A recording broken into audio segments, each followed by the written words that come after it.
मूल अधिकार से तात्पर्य है कि जो व्यक्ति के मौलिक अधिकार है, जो उसको उसके जीवन जीने के लिए आवश्यक होते हैं। सामान्यतः ये राजनीतिक उन्नति के लिए माने जाते हैं, लेकिन मौलिक अधिकार भारतीय संविधान में भाग 3 के अनुच्छेद 12 से 35 में मिलते हैं। यदि हम मौलिक अधिकारों की बात करते हैं तो हमने ये अमेरिका के संविधान से ली है, भारतीय संविधान में, जिसे भारत का मैग्ना कार्टा भी कहते हैं। मैग्ना कार्टा का सामान्य सा अर्थ ऐसा है कि सन 1215 में जब ब्रिटेन में वहां के राजा ने एक अधिकारों के प्रपत्र पर हस्ताक्षर किए थे तो उसको एक मैग्ना कार्टा बोला गया था। तो वैसे ही भारतीय संविधान में मूल अधिकारों को मैग्ना कार्टा कहा जाता है। मौलिक अधिकार मनुष्य के जीवन के मूलभूत अधिकार है। ये ना केवल उसके सामाजिक आर्थिक उन्नति में सहायक होते हैं अपितु राजनीतिक उन्नति में भी सहायक होते हैं। भारतीय संविधान में मौलिक अधिकार कैसे आए? मौलिक अधिकार का इतिहास जानते हैं।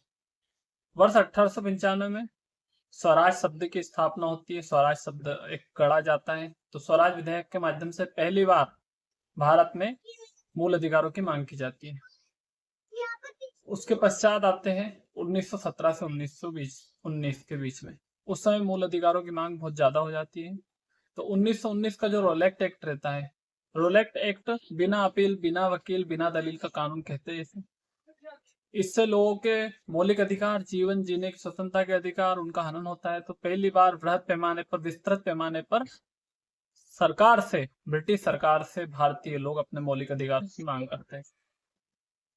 उसके पश्चात 1928 में नेहरू रिपोर्ट, जो कि संवैधानिक सुधारों का प्रस्ताव भी, संवैधानिक सुधारों का प्रस्ताव कहा जाता है, उसमें पहली बार मौलिक अधिकारों को भारतीय संविधान में शामिल करने के लिए ब्रिटिश शासन को भारतीय राष्ट्रीय कांग्रेस ने अपनी समिति के माध्यम से दिया, जिसे नेहरू रिपोर्ट कहते हैं।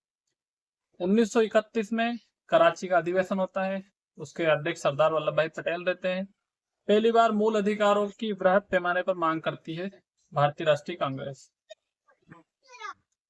1936 में भारतीय राष्ट्रीय कांग्रेस वापस से मांग करती है और फिर 1947 में भारतीय संविधान में जो प्रारूप समिति रहती है, तो मौलिक अधिकारों को सरदार वल्लभ भाई पटेल की मौलिक उप समिति जेबी कृपलानी, जिसके उपाध्यक्ष रहते हैं, उसके माध्यम से शामिल कर लेती है।